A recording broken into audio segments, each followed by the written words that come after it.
Ever since I was a young kid, I wanted to talk to successful people and entrepreneurs and learn from them. Fast forward to today, I'm fortunate enough to be surrounded by a ton of successful self-made entrepreneurs who are achieving amazing accomplishments. This is a show where I sit down with them, I chat with them about business, all the ups, all the downs. Welcome to the Tom Wang Show. All right, guys, what is going on? All right, so this is kind of a weird story, right? If you guys been watching my podcast or listening to it, like up to this point, it's been called how I built this or how I started. That's right, how I started. And then halfway through the last episode, I'm like, fuck this, let's do Tom Wang Show, because I want to dive deep into some conversations, right? And how I started just didn't have enough like context to it. So we got, Clay here in the house. Clay, we have a mutual friend named Ben. Ben, if you're listening to this, thank you very much for the intro. So Clay, it's a beautiful day in Vancouver. It's been beautiful for a little while. Thank you for coming in. I really appreciate it.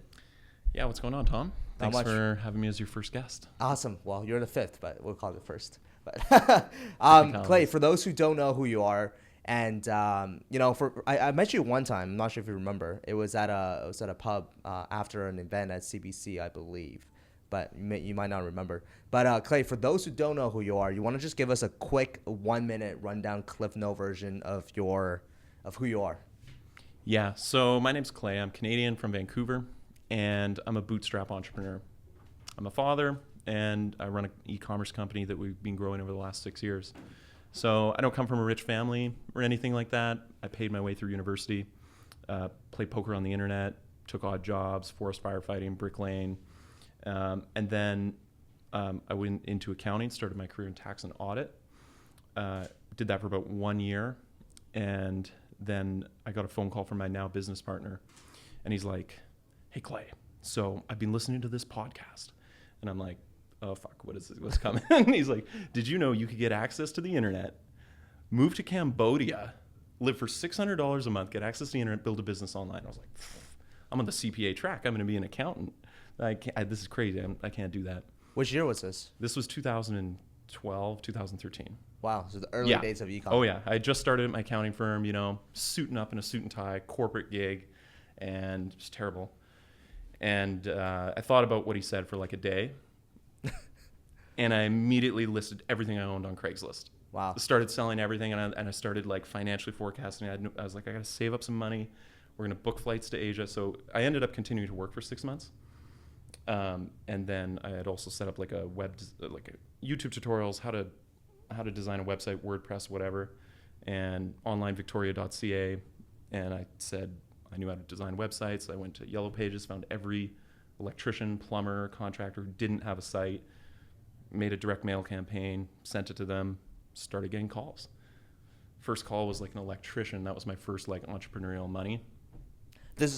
And you were in Cambodia at this time? Well, no, this is my now business partner's called me. He's working in Vancouver in sales for Imperial Tobacco, hating the corporate gig. I'm working in accounting, and he's basically brainwashing himself listening to podcasts like this, actually. Yeah. Tropical MBA. Yeah, okay. I've heard of that. Yeah. That's the one. And in between that time, we're like, okay, how are we going to like line up the chess pieces so we can get on a Dodge? And I'd never been to Asia. He's never been to Asia. And it was down to Chiang Mai, Cambodia, or Bali, and we ended up in Bali. And over the 6 months, it was like, let's put as much money in the piggy bank as possible. But I wasn't making that much money at my job, so I was like, I got to get some side hustle going. And once I made that decision, it really kicked me into gear. Anyway, long story short, then sold the web design business to my roommate for like $2,000. Nice. The next day, he got a $3,000 referral. So it paid for itself. I just waited one more day. Yeah. It's good acquisition on his end. Yeah, saved up about $10,000. We had this Kiwi that we met through an internet marketing forum. We'd never actually met in person. He's from New Zealand. He was doing pay-per-call, so it was this form of affiliate marketing lead generation where you get paid if you can generate a phone call to a business and they stay on the line for a certain amount of time. Interesting. Okay. And it was kind of in its infancy. And we had this like group Skype chat, and every day we'd ping in and be like, "Dude, how'd you do today?" And he was making like $100 to $300 a day in profit. And he'd be like, "Mates just made like $150." And we're like, "Holy fuck, that's like freedom capital." Yeah. Like autopilot, money, no work, insane. Like this was mind blowing to us at the time. Yeah. And anyway, that kind of like, that was also super motivating to see and know of somebody, even though we never met them in person, that was actually doing it. And he had also, he worked for Concur, and he quit at a similar time and then did like his whole like traveling around the world type thing. And he's still traveling now, like 8 years later. Anyway, we moved to Bali, and I went into affiliate marketing, and I just sucked. I was like a tanking stock. If you looked at my net profit, 276 days of doing nothing but like AdWords, Bing, lead gen for pay-per-call. And I was working like 10 plus hours a day, just iterating and iterating and iterating, slash and burning, tried this campaign, this vertical. And nothing was really working. And then I finally found something that hit, that was scalable, defensible. And that ran for like 2 years. I didn't know how long it was going to run though, because affiliate marketing is kind of, if somebody else replicates your exact strategy, it cuts its competitiveness in half. And you kind of have to protect your setup. But that's how I learned a lot of Google AdWords. That's how I got involved in the performance marketing community, the digital marketing community. That was kind of between 2013 till 2015 or so that I was an active like affiliate marketer. But we launched Simply at the end of 2013 and maybe officially like January 2014. And now that brings us up to our 6th year. Come this Christmas will be 6 years in business. Wow. And we started that with, the affiliate marketing money that was coming in. So those campaigns made $170,000 over 2 years on autopilot. It was awesome. It was like the affiliate dream. But instead of like going to the beach and drinking bintangs, I was like around a table like this with Drew, my business partner. And we're like, this affiliate marketing stuff is it's not a real long-term asset. Right. You were saying with some of this Amazon stuff, you don't give away your store because people are going to replicate your products. Right. And if it's that flimsy your defense, where's the long-term asset? Right.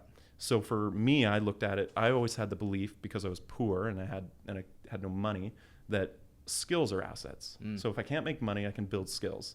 So if I would go home after work on a Friday, after my accounting job, I'd load up YouTube tutorial. I'd just teach myself skills, Photoshop, basically different types of web design, how to set up a site, how to set up an ad campaign. And I'd just teach myself skills, even if I was not really having a clear payoff. Right. Like these 3, 4, 5 hour monster working sessions. And that kind of kept me going in the early days, and I still maintained that attitude. So Drew and I were talking, okay, we make a little bit of money with these affiliate campaigns. They could disappear overnight. We're learning skills, but we kind of feel like we're at diminishing returns, where we're kind of repeating what we've been doing. And there's no long-term asset. Like, we want to be financially independent in 10 years, in 20 years. So we're like, well, what could we do?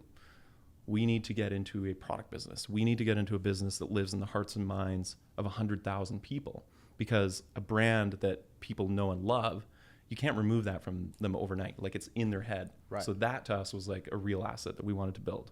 So we wanted to build a consumer goods company, direct to consumer. I'm like, well, what do we sell? Completely agnostic to it. Okay.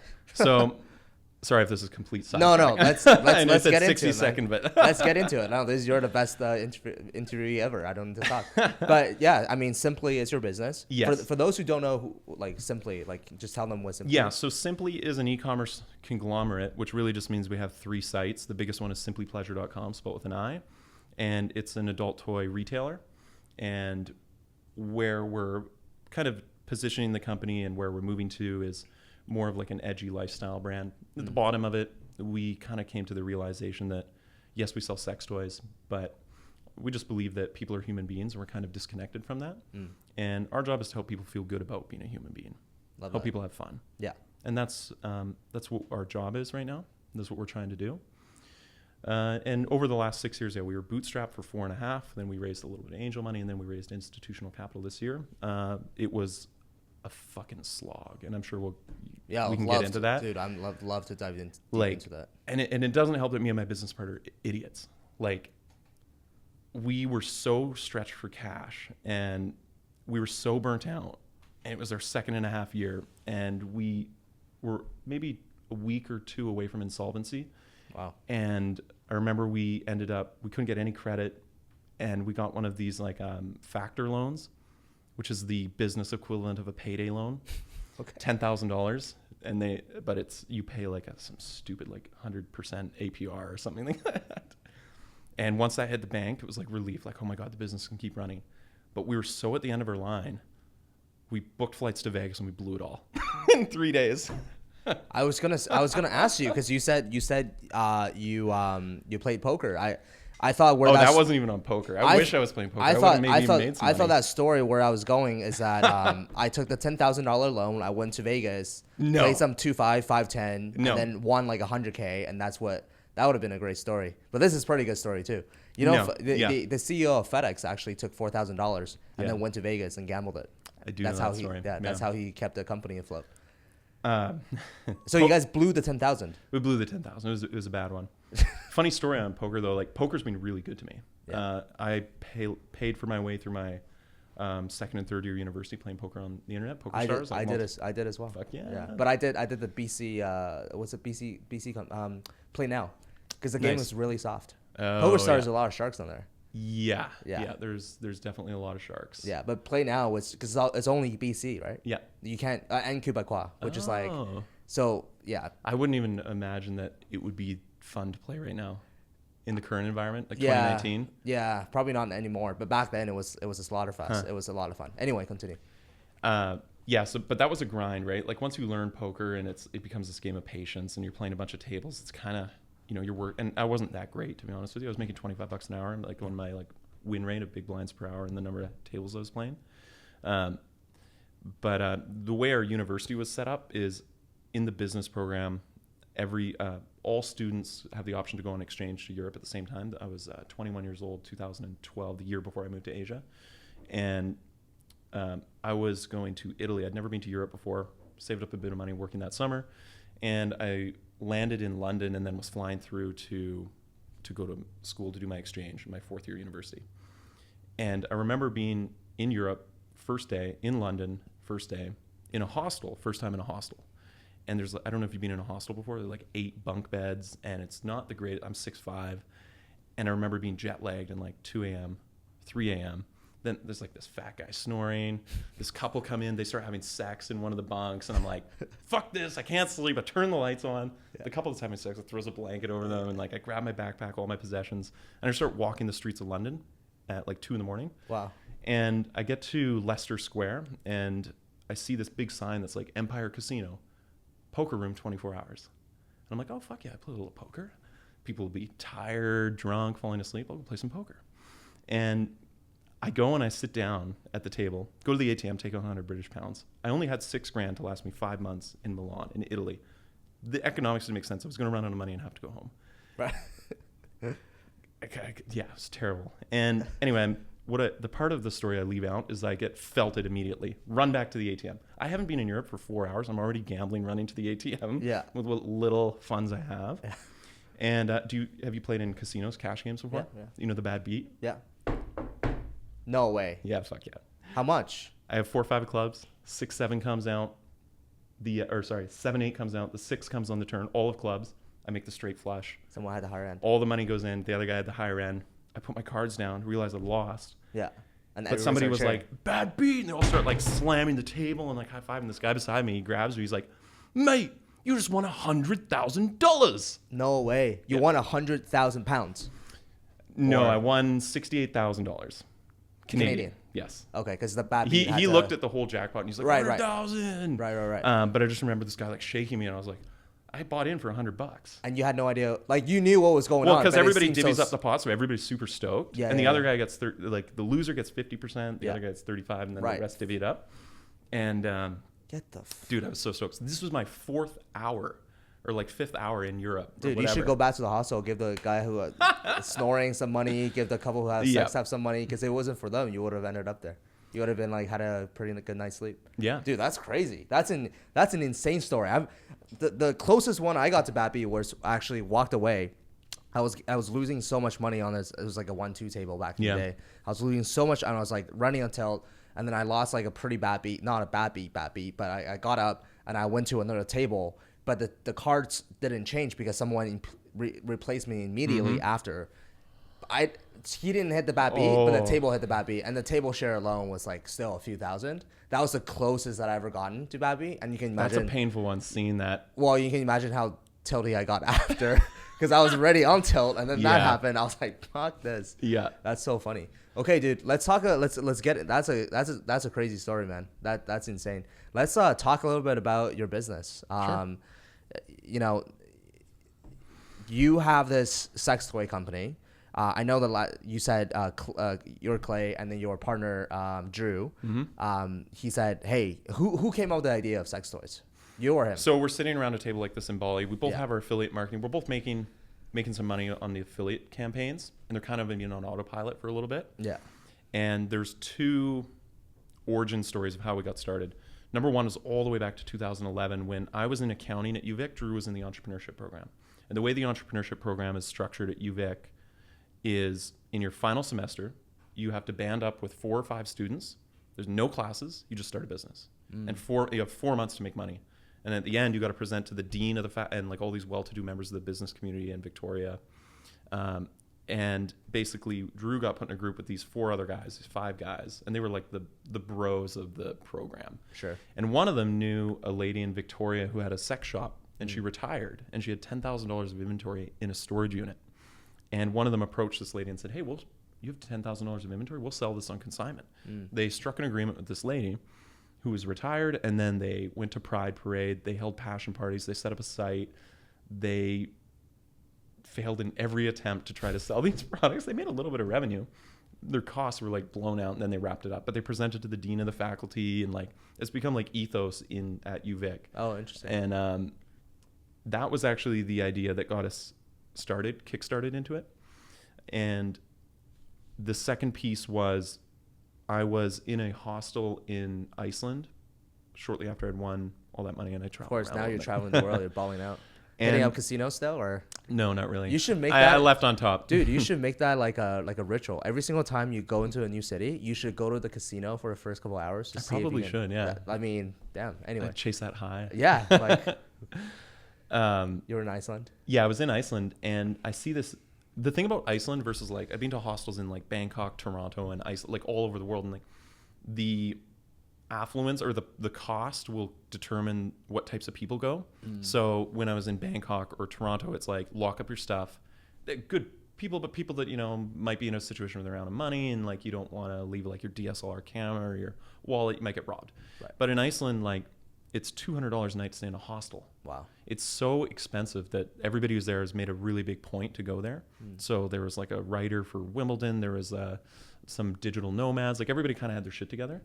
But there was this 16-year-old kid, and he's on what I now know as Google Analytics, and he's watching like live stats. And I was like, I came up and I just approached him. I was like, "Hey, dude, what are you doing?" And anyway, we end up chatting. We have a drink, and his name was Nick Montgomery. He works for Shopify now, but he had a store that he scaled to $1 million a year when he was 16 years old.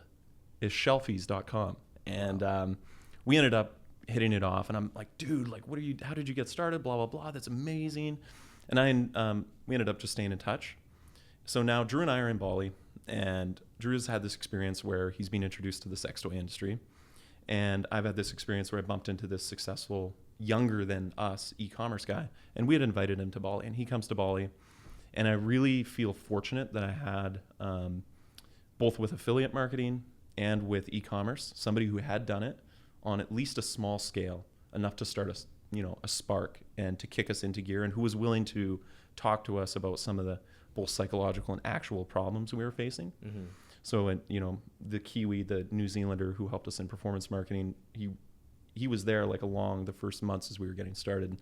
Nick was really there. He was in our place, stayed with a month with us in Bali. And when a 16-year-old is calling you a bitch because you're moving too slow and you're like, "Oh, we're thinking of going to e-commerce," and he's like, "Go, just do it." He's like, "Find a factory on Alibaba, buy some product, get it in a 3PL, set up a site, you'll have your first sale next week." And I was like, fuck, 16-year-old kid is just punking us. Like, Yeah. So Drew and I are like, "Okay, well, what do we sell?" And we're like, "Well, we could sell like fucking art supplies or I don't know, Just whatever, succulents." right? Like, and it was just literally making up. Yeah. So we're like, "Well, what ideas. about sex toys?" Yeah. And we literally did it because we thought it'd be fun. Right. We literally did it. And it turns out that if you look at like an Ngram analysis of customer feedback on our site of what people thought about buying these products, shopping on the site, using the products. Fun is the number one adjective used to describe. That's why people get into this industry. They want to feel good. They want to have a good time. And that's why we started the industry. We actually thought we would fail because we didn't know anything about it. It's a huge vertical. There's a lot of restrictions, tons of SKUs, but we thought it would be like an entrance into e-commerce. And then we would niche down. And the reason for niching down is it's easier to reach a targeted audience. Right. And we knew a little bit about performance marketing. So we're like, oh, if we can reach a targeted audience, it's much easier to sell a specific relevant product. But then you have a ceiling, a very low ceiling. Maybe you only get to so much in revenue. But we just went in blind into this industry with Nick kind of prodding us along.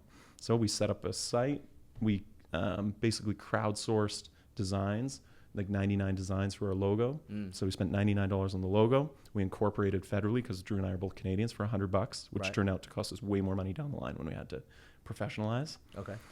And then we bought, first mistake, we bought product, $5,000 of inventory across 10 SKUs from China, put it into a 3PL, got the samples sent to Indonesia where we did product photography and everything like that. And then we listed these products on our site. And now we get into now hell begins. Now the journey begins. We're like 2 months in. We got a site. We have some products.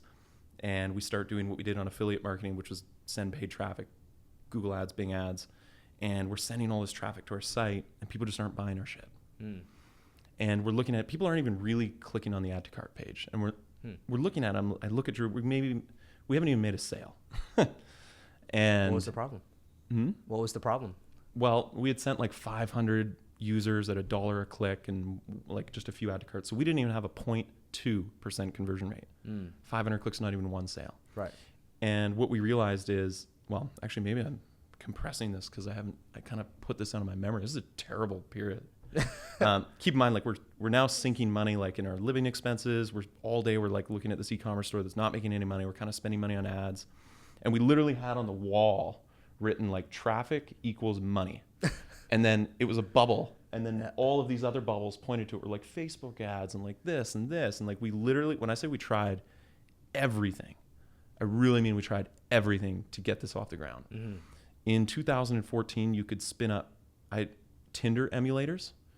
And Tinder's like this dating app where you swipe, but you can send links. And I was like, oh, sick. We could like spawn an emulator, spin up a macro and like automate conversations and send links to people. So I just use my dumb face, and whenever it would match somebody, it would be like, hey, how's it going? Blah, blah, blah. Wondering if you've ever like, if you've ever realized like, how awesome these things are. Like most women have never had an orgasm. Have you ever tried this product? It was sending a sales page, like a squeeze page. And dude, they're like 3 days was trying to figure this out, and it's getting people to the site. Like there was there was an analytics like UTM code, and we're tracking people, and people are coming to the site, and it's automating all these conversations, and it's just not enough velocity to make it happen. And one day, Drew, before he goes to bed, he's like, "Hey Clay, why don't you flip it to men seeking men?" And I was like, "Well, I am one for experimentation." So I flip it to men seeking men, and I put the emulator in Toronto. And the script that the macro would run when it matched somebody was like, hey, how's it going? Have you ever used a prostate massager? We sell sex toys. These things are awesome. You'll come buckets, or some ridiculous ad copy. Oh, my God. I went to bed and let it run overnight. I wake up, kind of go to my computer, and I look. It had matched 25,000 men in Toronto overnight. Oh, my God. And it had 2 of them made it to the cart, but they didn't purchase. Oh, what? Yeah. What? Yeah. Oh, man. So we didn't even make a sale. And now, to this day, I'm petrified to go to Toronto. I was just going to say, like, I mean, because, like, anyway. Yeah. So when I say we tried everything, we really fucking tried everything. Yes. And that story really, put that in perspective. Yeah. And it was, well, yeah, I can get into it if you want. Sorry? What do you want to know? I mean, so what happened? How did you fix the problem? I mean, you tried everything. That we scrapped, and we ended up scrapping a lot. Now it's like 4 months go by. It's April. We started in January. Still haven't made a sale. Wow, 4 months you didn't make a single sale. No. What did Nick guy, the 16-year-old guy, say? No, he was gone, and he was like, fuck these guys. They're never gonna make it. Yeah. No, he's still a supporter, but yeah, we had a lot of, I don't want to say success barriers. Yeah. But if I went back in time and I looking back in time too, it was 23. Right. 23 and 24. Now we're 24 and 25. Now I'm 29. Drew's 30, or I'm 30. Drew's 31. So you when you start a business young, you are fighting with being unskilled. It's just the nature of it. Yeah. And you have to kind of overcome that. Granted, there's advantages to being young, right? You have time. Yeah. You have energy. And try stupid shit. You can try stupid shit. You can sandbox with lower downside. Yeah. I mean, now I have a daughter. She's 3. I have a family. There's more reputational risk. Granted, though, because of like how I grew up, and I grew up like poor by Canadian standards. I call it like being YMCA proof, where I realized that like I don't have the same perception of downside as most people. And I think this is super important, where you have to disassociate with your risk taking to make a calculated risk, because most people overvalue losses and don't place enough value on the possible upside, especially if the upside is uncapped, which is probably like a psychological defect that stops people from like understanding entrepreneurship or getting into it. But being YMCA proof, you have to have your own version of this. And basically, I would mentally, even today, I'll mentally write off what it looks like to go bankrupt. What does it look like to lose everything? A humiliating loss of millions of dollars and years of effort, and you have nothing to show for it. And what does that do for you? Like, you use that as a motivator to keep pushing? Or like, what's the purpose of that when exercise? people like acquire wealth and then they experience ruin, some people kill themselves. Like, it's not it wouldn't be a fun experience, but I've come in and out, I didn't tell you how I lost the $100,000 that I won playing poker, or the $68,000, but I've ripped through cash in ridiculous ways. And it was actually a really powerful experience and important. But when I say like being YMCA proof, if you eat canned tuna, you shower at the YMCA, and you work on your computer at the public library, how much money and you sleep on a friend's couch, how much money do you spend a month? It's $500. Fucking nothing. Yeah. So that and I've done that for a long time. And I call that being YMCA proof, where you can basically just make it work with like insane resourcefulness. But there's the beauty of that period of my life that I loved was that I'm not getting 50 to 100 emails a day. I have time, and you have this really like blank slate where you can go in any direction. Right. So I remember a lot of late nights where just log in, go to your computer, zero emails, and you can just go down any avenue you want. You can explore anything. And that, I think those times for exploration are super important, or they were for me, or skill development, whatever I wanted to do, because now those are so few. I can only get a few hours a week to learn. And the number of possibilities and directions we can go as the company gets bigger is fewer and fewer. You have a finer road to go, or like fewer choices. Yeah. That's actually a good thing, though, because you're so focused. You know what exactly. You're so like laser focused. Exactly. Right. Yeah. So that was, and that helps a lot, because then you're not coming from a place of fear when you're making choices. And even our investors said that, they've invested in 13 portfolio companies. In some cases, they have the CEOs are too aggressive. It's like way too aggressive. But in one case, they had a company that never spent any money, like raise venture capital, give up part of your company, and then just don't deploy it. Right. Because it's too scary. Yeah. Because you're going to burn into a loss and then try and take off it. It's interesting. What happens if you lose the VCs money, actually? It's not a loan. It's more of a... So there's like there's lines of insolvency. So when you when we raise institutional capital, you have a war chest, and that's just your cash. And if you're an e-commerce company and you have a supply chain, then you deploy some of that to inventory, and then hopefully you use your creditworthiness while you're creditworthy to get a line of credit. And then if you have any personal net worth, you have your personal net worth. So what you do is, and I'd have done this on a small scale when we were Bootstrap, first you rip through, you lower your inventory balance, millions in retail value, down and down and down, then your cash balance, and then you dip into your credit balance, and then all your personal net worth goes in, and you have to go down with a slow dying ship with blood, sweat, and tears, giving your last effort, and you will be the last person to leave that company, and you wrap it up with creditors. And then if it does go to, well, you hit something called the zone of insolvency, where your fiduciary duty goes from your equity shareholders to your creditors. So when your net assets is less than zero, so you have more liabilities than you have assets, you no longer, the shareholders no longer have ownership of the company.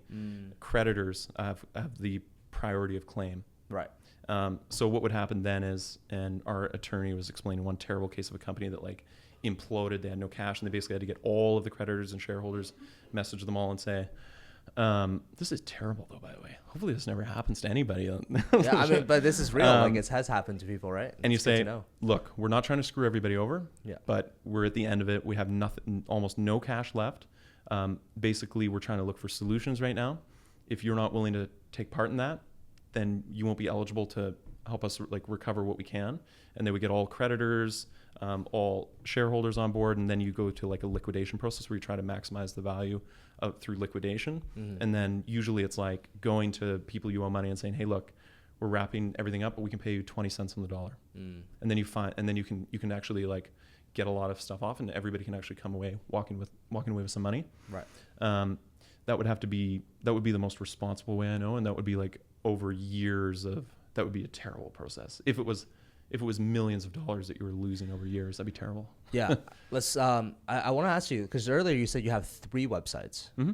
So why do you have? Oh God, our GoDaddy register has so many. Right. But what's the strategy behind that? Well, we originally set up simplypleasure.com, and then a year later, we were starting to get some SEO traffic, and we were starting to generate sales, and we just became so addicted to that. A couple hundred visitors a day, and we thought we made it. We're like, yes, this is now our passive income. And then Google slapped us, and we went from 500 hits a day down to like 0. Wow. In 2 days.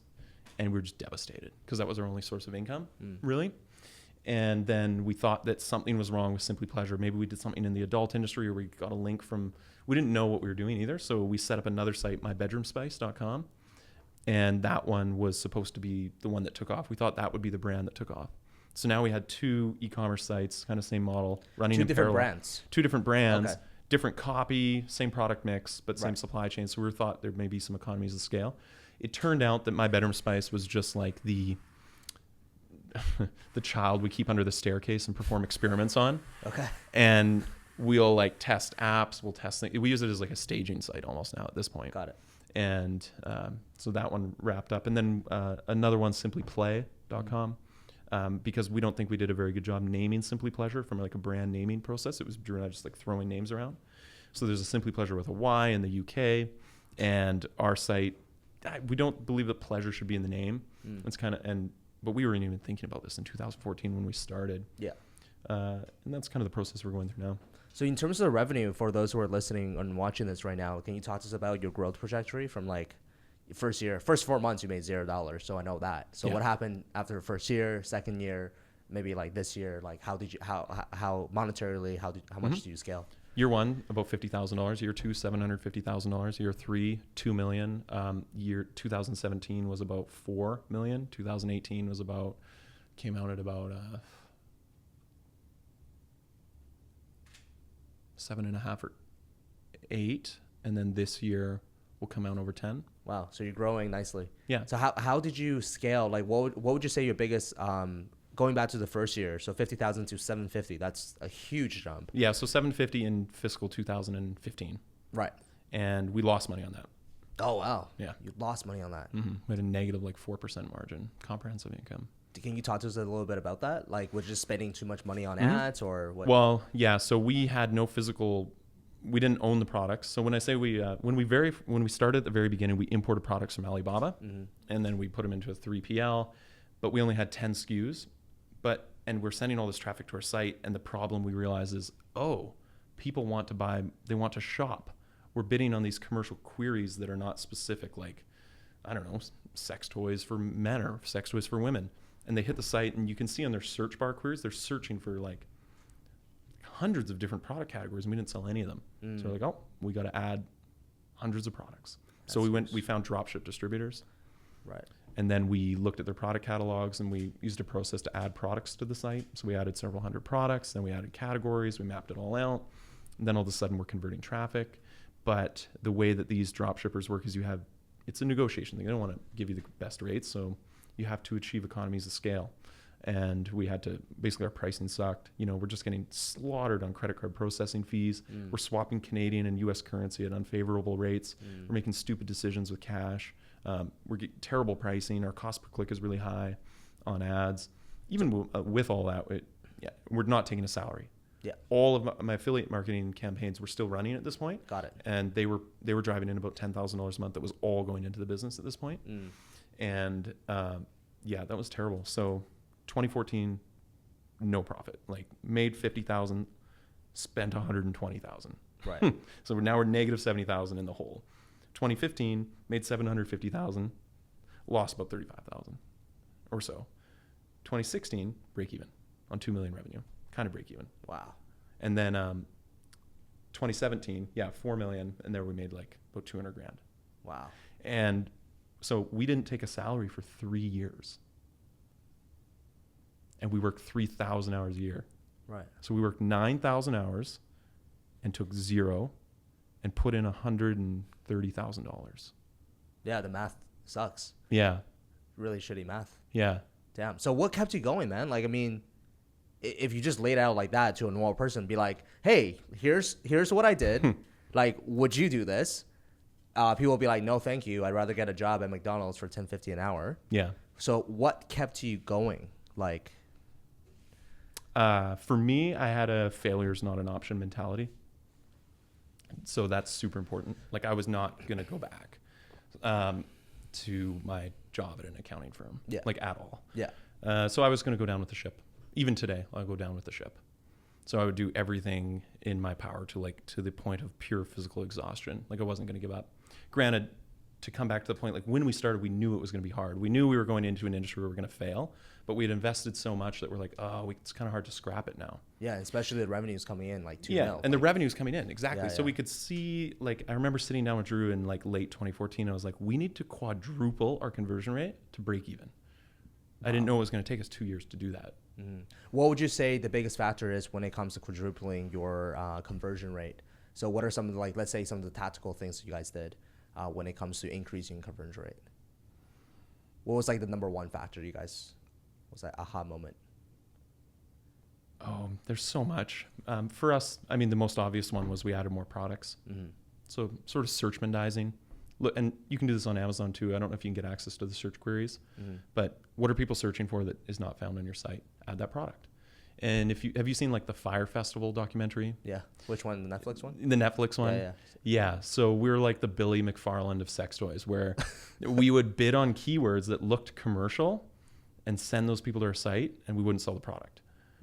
But by bidding on the keywords, we would be able to see how many we wouldn't be spending much money, but we'd be like, oh, it looks like Jewel butt plugs, this like long tail query is only 10 cents a click. Yeah.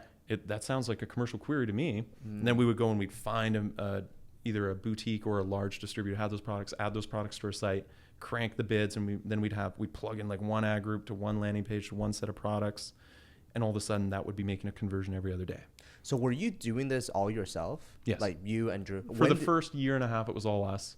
We did everything: customer service, AdWords. We had a couple like remote. I've been on Upwork since 2012, and I'm a huge advocate of Upwork and remote work. We've now hired over 300 contractors over the last like 7 years, and that's been a big part of it. A big part of like even today we employ the contractors a lot. What's the so speaking of Upwork, because I've done some, I hire on Upwork sometimes. It's a hit or miss really, but based on the fact that you hire 300 people, you probably have a pretty good system when it comes to hiring a contractor. Can you give us a quick rundown of maybe your hiring process on Upwork? Yeah. So our hiring process is revolutionized a few times, but when we started, it was gut feel. Talk to somebody, I like this person. And I probably shouldn't say this, but like every employee we've had to fire gets a nickname. So Joe was our first employee, and Joe became Joe's Gotta Go because she was sweet, but she was so terrible at customer service. I don't know why she said that's what she did best. Right. She would mix up tracking numbers. She would ship the $150 premium overnight when the customer ordered economy. She would try to pick up the phone and it would miss the call, or she would lapse the call. And it was just, she just wasn't comfortable, like I guess on a computer, and we had to let her go. But we were so nervous, like we'd never fired somebody before, that we let it go for way too long, like 2 months too long. Right. And then we realized that, well, now if I think about hiring, the quality of candidate is a result of your process. Right.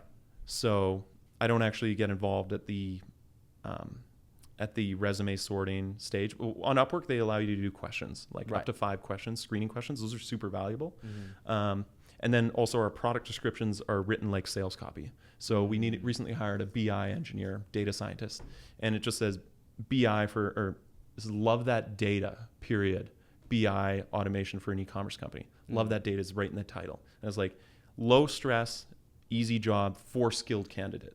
So the first thing it says. Skilled candidate is the key. It's not a low stress job. It was a high stress job.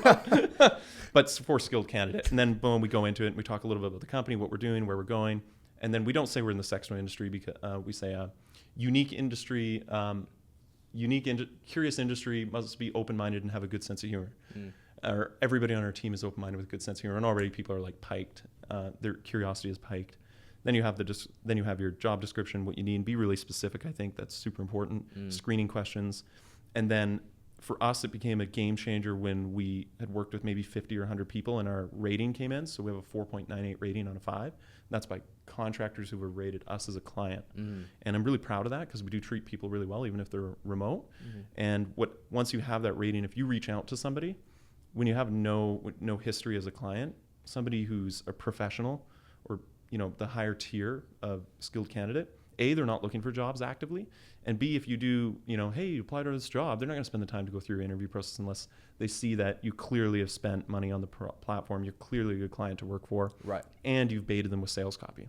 Like, hey, you look like somebody you want to take a fun job, I'd love to chat with you, flatter them, love your experience, and then the people you invite will be the highest quality candidates you get, but you'll also get some great candidates. And then you do the resume sorting, which is basically like a filter where it's hard to know positively who will do well, but you can know who to cut fairly easily. Then you do phone screen, ideally skills test, and then you make a hire. Got it. Okay. Yeah. So what does your team look like right now? Now in 2019, almost 2020. Yeah. So we're about 35 people, I think, and majority of that is we're 24/7 customer service. So we have 8 customer care reps, customer care manager. Then we have a warehouse in Salt Lake City with, everybody required to pick orders, receive orders, supply chain. We have a financial controller. So we have a Salt Lake City base, Manila base, and we have our Vancouver office, about 10 people. And Vancouver's like the creative, marketing, branding, and executive. And then Drew and I still have our place in Bali. So my daughter, we live in Bali, and I go back and forth between Bali and Vancouver. Damn, it's a global company. Yeah. It's and you just get really good at like Slack and remote communication tools. And what are speaking of that, what are some of the software and stuff you use for a team? So you use Slack for communicating. What about project management? Project management is a bit all over the place because our developers like to work with GitHub and more marketing people. Trello is the most universal. Right. So Trello. Is there anything else you guys want to use internally for? Basically, we've seen a lot of value syncing up like GitHub or Trello to Slack channels. Got it. So that kind of because Slack is never going anywhere. If somebody DMs you, you're going to see it's on your phone. But sometimes Trello can become this thing that you set up and then forget about. And a lot of project management can be like at Basecamp. I've used them all. Yeah. And syncing it up to Slack was the biggest thing because then you can click on that and link out anytime if somebody else has activity on a card or a project, you immediately notified, but it's not like an email because your email inbox is already fucked enough. So that was super useful. And then linking it to positive, I think every time we get a product review, not every time we get a sale, but every time we get a product review, it goes through a product reviews channel.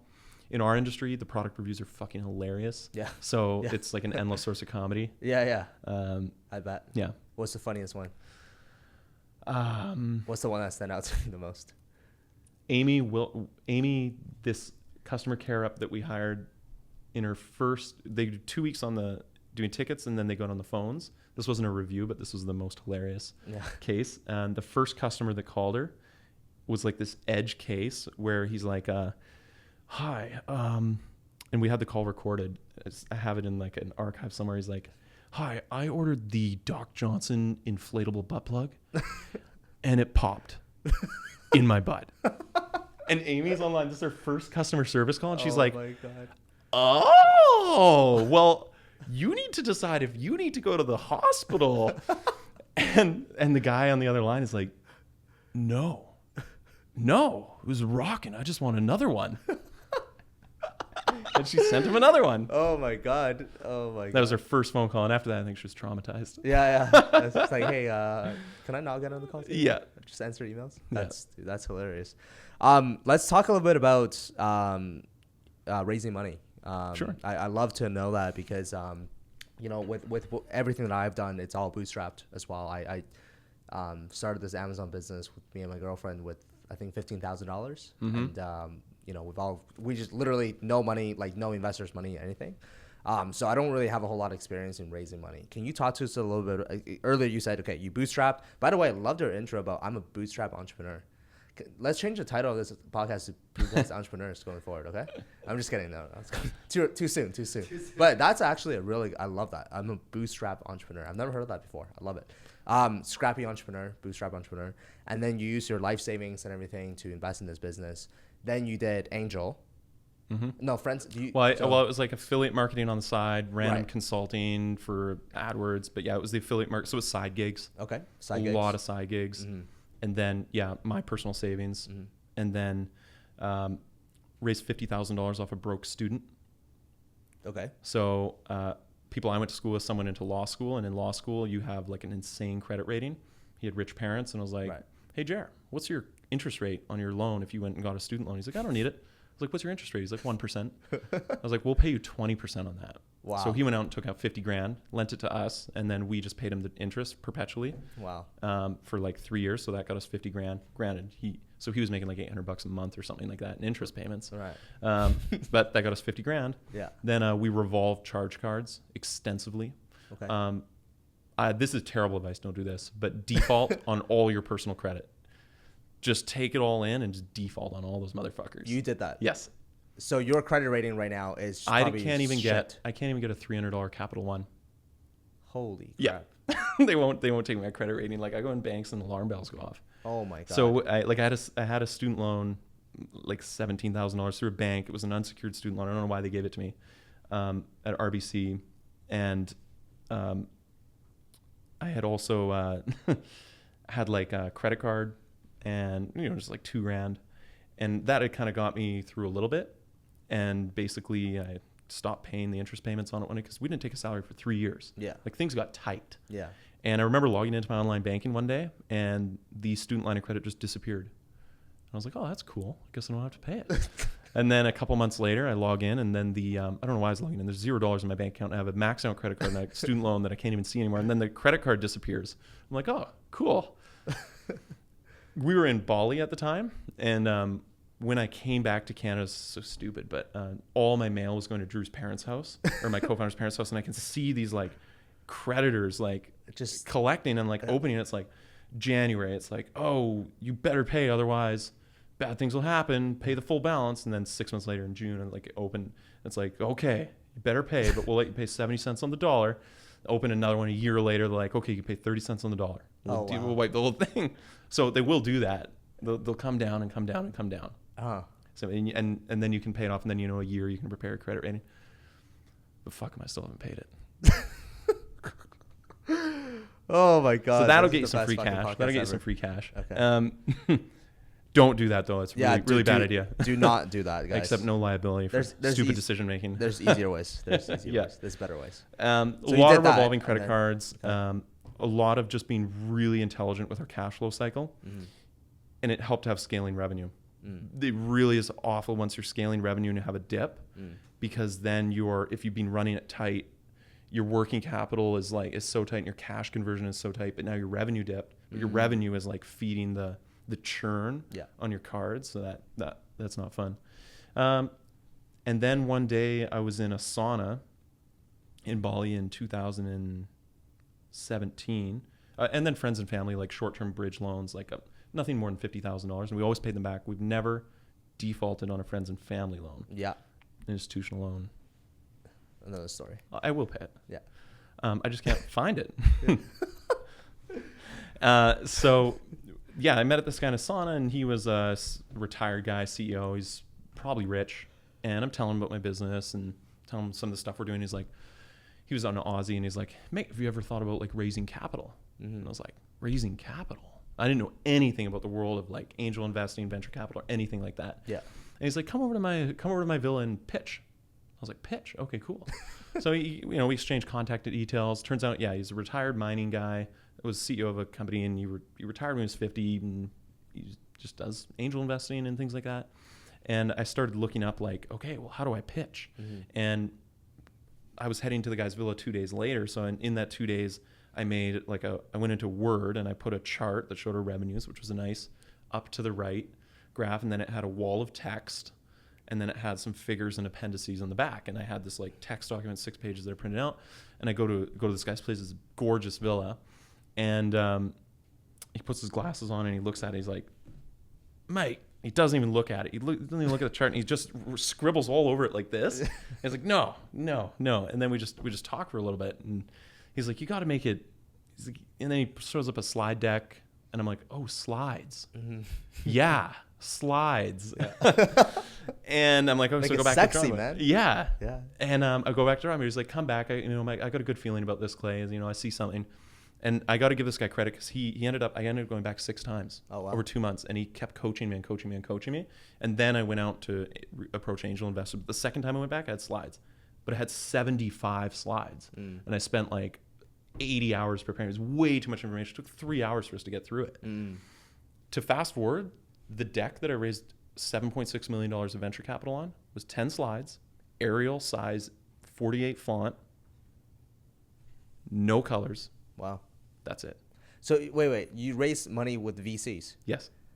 You This is like fast forward 2 years, but okay. So after Gus had kind of coached me up, and he taught me all kinds of things. He's like, he would ask questions too, and he gave a lot of real time feedback, like don't disparage your competition, it undermines your credibility, all these kind of like really tactical things. And then I basically was scraping Google Places for any firm with capital corporation, equity, angel investment, whatever, and I pulled 40,000 firms in the English speaking world that, and then I basically sent a bunch of data. I call it like the Amex Army, like third party contractors that are $1 to $4 an hour to like go and find out what the industries were that these companies invested in.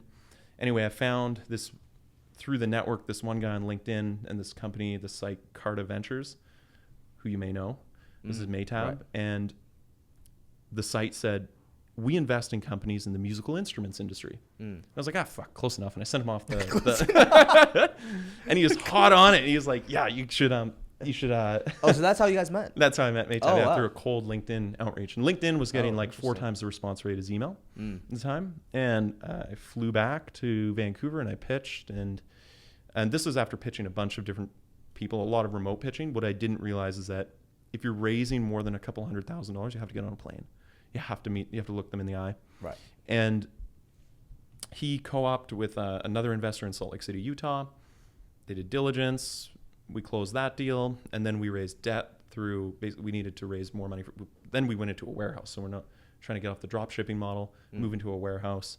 And they were really, really great. These are both bootstrap entrepreneurs. They were both younger than me, which is hilarious. And I learned a lot from them. I still learn a lot from them. They're still on board. And they got us, that's when business transformation started happening. So we're around 5 million a year in revenue when they came on. Now we're at around 10, over 10. And along the way though, we were like, we need hundreds of thousands of dollars more in inventory because we have 5,000 SKUs. The average case is $300 and our warehouse is like half full. Like we need inventory now because the unit economics work out. So we needed to raise another $200,000. So we used their network and we set up a sheet, like a prospectus, and basically we divvied it up into $10,000 increments in different like interest rates and times to maturity. And then we made it a public Google Doc that everybody could see. And then people went on and claimed spots and became a competitive process. And in 36 hours, we raised $200,000. Wow. 36 hours. And so that was 3 months after the angel money. Okay. Yeah. But the angel money you raised, so there's different forms of raising money, right? There's like people can like raise equity. Yeah. There's like loan. And the angel money was equity. So we gave them a piece of paper, they give us a check. Got it. And then we raised some money on debt. Okay. But then it came to the point where, we also have these developers and this R&D and these projects, and the working capital is going up as revenue is scaling. And when you go from like 30 to 60 orders a day, okay, but when you go from 200 to 400 orders a day and you have a warehouse, it just breaks shit. And then your working capital requirement doubles, and going from, we need $5,000 to $10,000 working capital. Okay. But going from 500,000 to $1 million in working capital in like 2 months, because you did something on the marketing side, right? All of a sudden you need $500,000 now. So we looked at each other, and actually Alex, one of our angel investors, came. This is in November 2018, and he sat down with me in the warehouse in Salt Lake City. He's like, Clay, you're fucking crazy. What the hell are you doing? Because all of our excess cash flow, all of our surplus cash was spending on developers and like ridiculous projects that were unvalidated, uncertain if they were going to work, just continually like explore, exploit, like testing. And he's like, you have a family now. You're 5 years in, your entire life savings are into this. Strip it down. Let's go get $1 million line of credit and pay ourselves down a fat dividend. We'll all walk away with a couple $100,000, or get like and then saddle the company up. It'll be fucked. I'll have like $40,000 a month in interest and debt payments. And I saw the logic in that. It was fair, but I remember at our next board meeting, I was like, until we've exhausted all options, I won't go down that road. So if you're not on board, let me know, and we're going to seek to get you bought out, but we're going to go find institutional capital, and I'm going to hit the venture capital circuit. And I had no idea what I was getting into, but that was fucking hard. So talk to us about the VC game. Yeah. So when you say institutional, I mean, VC. You're looking for, Yeah. Does VC count as institution? Yeah, VC is institutional capital. These are professional investors where they have armies of analysts and lawyers on their teams. Oftentimes with limited partners, they're investing other people's money. There's some family offices, like super wealthy individuals that have a family office, but usually it's like they have a fund. Super savvy people investing in other people's money. Got it. And you're trying to. It's super dramatic too. Like I remember I was flying all over. It was like in Detroit, Ottawa, LA, Colorado, Vancouver, wherever they were, I'd have to get on a plane. Like once you do the intro meeting with usually it's an associate, and with institutional capital, it's much more you got to get through gatekeepers, and it's a much longer drawn out process. It's a relationship game. It's a long-term relationship game. We knew our investors 6 months from when I first met them till the deal closed, and they were just getting to know us. And I don't think there's any way to speed that up. The only and you also are in a tough position as a founder, because you have to you're kind of like, hey, can I have money? Yeah. And what's your BATNA is really low. So the only way there's a really amazing blog for anybody that's going to raise institutional capital. It's Both Sides of the Table by Mark Susser. He also has a book. Highly recommend reading it. It's a 2X founder turned venture capitalist, and he talks about both sides. But the best way that you can flip the script is to pitch VCs or court VCs in parallel. So you have to be super fucking diligent, because it's like a second job. It's like a second full-time job in addition to running your company. So if you can court VCs in parallel, then when you get to the partner meeting, and then maybe you get a term sheet, then you have others that are already warmed up and they know you and they know your team, and you're just feeding them every month stats update. This is and you're like, oh, here's our stats, here's our highlights, KPIs, here's some big wins, here's some challenges, and they're BCC'd along with a bunch of other people that you have a short list. Your mom, doesn't fucking matter. But the venture capitalists are BCC'd these status updates, and then maybe they don't respond to your email, but then they get that update and they reach out and they're like, oh, you closed a big deal, or you had a nice boost in revenue, or that's awesome. And then it starts getting circulated again. So you want to be like, not pester them, but you want to be like pleasantly annoyed and have some like, they want to, and they want to like be kept in the loop as well, right? Like, absolutely. Their whole business is making money by investing in businesses, so it'd be nice for them to know, hey, like month 1, month 2, month 3. Yeah, exactly. So where are these VC? Are they local, Vancouver? Yeah, Vancouver and LA are the two firms where we ended up raising from. And so you raised from 2 VCs at the same time, or they often go in on deals together. So once we got our term sheet, they basically had said, we pledge 55% of the round, and go find somebody else to fill out the rest of the round. Oh, and they'll help you, but they have veto rights over who they work with and everything like that. Got it. So very fortunately, I had been courting other VCs and got them on the phone together, and they went on together and they closed the round. And then diligence. So how much did you spend on legal fees? I'm curious. Yeah, half a Lamborghini. Wow. Yeah. And that's out of your pocket? Yes. Okay. And then they have their internal legal teams that's on their end? Yes. Damn. Interesting. Yeah. So okay, so let's talk a little bit about what's that book called, by the way? Mark Suster, Both Sides of the Table. Both Sides of the Table. Yeah, Okay. really, really good one. Yeah. Okay. So what's the plan, man? What's the what's the plan with now that you have VC money? Mm-hmm. You move into a new office in Vancouver. Congrats on that. Right now you're working out of your 4-bedroom. I didn't even know apartments came in four bedrooms, especially in downtown Vancouver. So employees are coming to your home to work out of, but you're going to be moving to a brand new office. So congrats on that. Mm-hmm. What's the plan with Clay? Simply Pleasure. What's your vision? How are you going to get there? What's the next 5 years going to look like for you? I kind of feel like a 50-year-old man sometimes, career-wise, because I just smashed so much of my career into such a short period of time. Mm-hmm. But honestly, at this point, I just feel very grateful for the position I'm in. Last year, 2.6% of the United States visited our site. Wow. 2.6%. That's amazing, man. I can't even hold a dinner party for 10 people without getting a little nervous, let alone millions of people coming to visit our site. Yeah. So when you think about 20 million, 30 million people. Yeah. When you think about scale, if you're not a psychopath, you become aware of what message you're putting out there and how you're making money and your footprint and how you're affecting people's livelihoods. And I think that becomes, or at least for me, I always took that really seriously as time went on, and I realized what was happening and that you actually are in a position where you can nudge an industry a little bit. You can, and you, once you've been in an industry for years, 3,000 hours a year, in the trenches, you start to get this clairvoyance. You can't see the future, but you can see the forks. And oftentimes, if you listen to a talk from a CEO of Shopify, or you listen to the CEO of Microsoft, they're talking about it's either going to go this way or this way. It's either going to go this way or this way. They're very clear about where it's going to go, and then they place their bet. Interesting. Microsoft 10 years, it might have been it's going to be all cloud computing, and whoever made those. Sorry to interrupt. That so you read information or you listen to information from these CEOs of these big ass companies, Shopify. Sometimes, yeah. Do you read their shareholder letters or you? Yeah. Yep. Okay. That's interesting. Yep. And then you take the same principles and you really think where do you think? Well, I think I don't try to mirror it. It's just a byproduct, or I recognize the pattern, and it's a byproduct of being so immersed in something for so long, where all of the other players, all of their other leadership teams, how they got established, all the major moves they made in the last 5 years, who's growing, who's shrinking, you see the patterns. All the unit economics, how big the market is, where the money's going, how it's trickling down, you can see the trends. So in our industry, you can see that, okay, sex toys are taboo. Why are they taboo? Sex toys are taboo because of pornography. Well, why are they?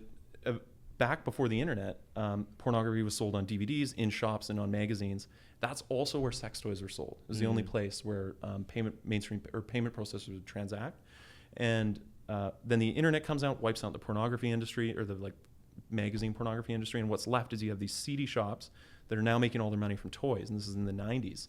And now you get to today, where you have, if you go to Honey's Gifts in Vancouver, she's opening a third store. It's this posh, high-end, upscale. It's half lingerie, half toys, very well curated. Then you have Fantasy Factory on Granville. They're both buying from the same distributors. Right. But the taboo still carries over because the industry is associated with pornography, and they haven't been able to shake that.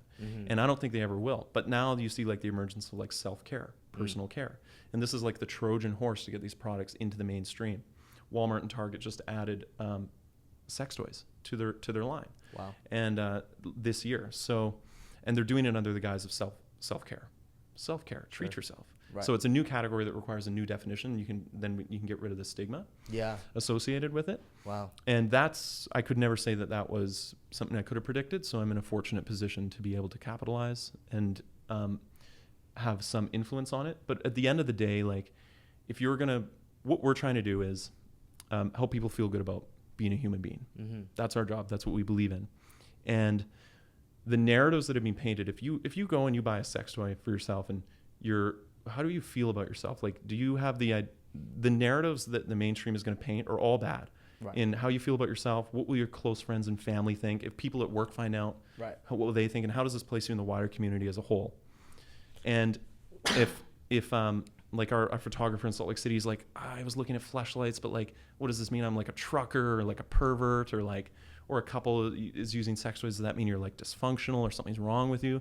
On the flip side, it's No, it means you're having great sex, or you're edgy, or you're having fun, or you're exploring, or it's about self-care, like just feeling good, helping you feel good about being a human being, and what your whole spectrum of emotions, and your whole spectrum what it means to be well. Mm-hmm. And you'll see that this category is taboo even in academia, where studies of human wellness sweep sexual wellness under the rug. Maslow's hierarchy of needs. Physical needs will have sex as a footnote. 8 dimensions of human wellness. Sex is not on there, but sexuality is a huge part of your wellness, and a huge part of your spirituality and how you feel. So we're really interested in giving people a positive narrative in all of that. And this industry has traditionally been like, oh, it's discreet, nobody will know about it, we'll ship it discreet. You don't need to answer those. So our job right now is to answer those questions, give people a positive narrative and a positive spin on what it means to basically indulge yourself. Mm-hmm. Yeah, and that's really powerful for those who are listening. Like, when it comes to brands, right? Like, you can advertise features all day long, but the thing is, there's so much more to people buy things because they how should I say this? Like, right now you're diving really deep into the human emotion of things, and this is where marketing gets really fucking interesting, right?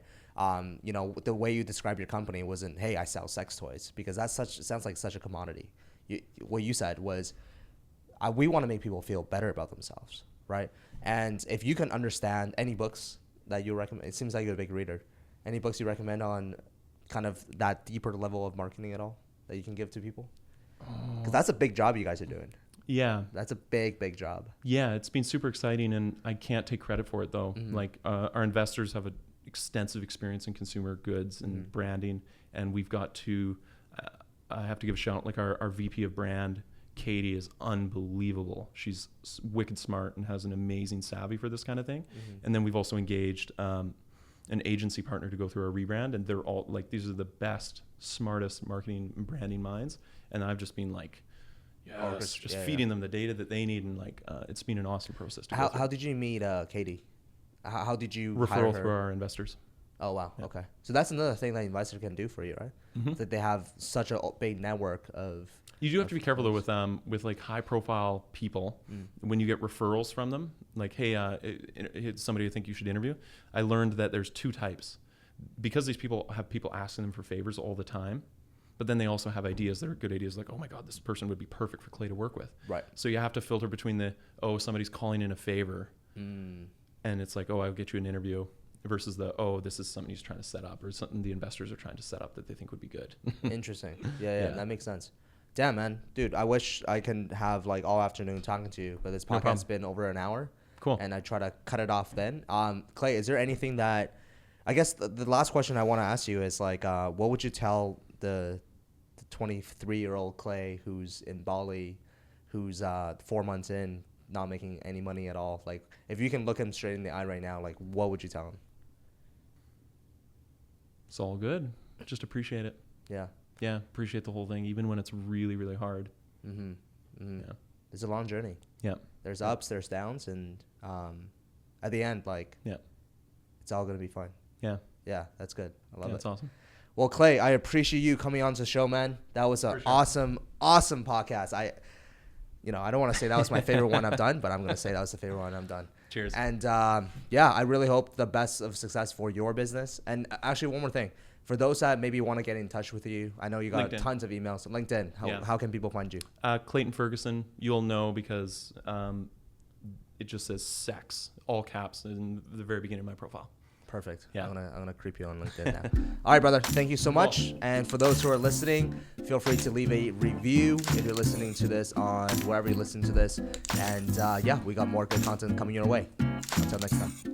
All right. Well, thank you so much for you listening to the end of this podcast. Like I said, I hope you enjoyed this, and I hope it was very entertaining and educational for you. And all I ask for you to do right now is just leave me a review, positive feedback on iTunes, Spotify, YouTube, and also follow me on social media. I document a lot of behind the scenes of my journey as an entrepreneur on Instagram. You can find me at tom.com.ig. That's TOMDOTCOM and then .ig, or follow me on YouTube. It's Tom Wang. You can just type in my name and you can find it. So I'm going to be posting a lot more content this year for you guys and hopefully inspire you to take action. And that's pretty much it. So I hope you guys enjoyed this episode, and I can't wait to see you guys again on episode number 5.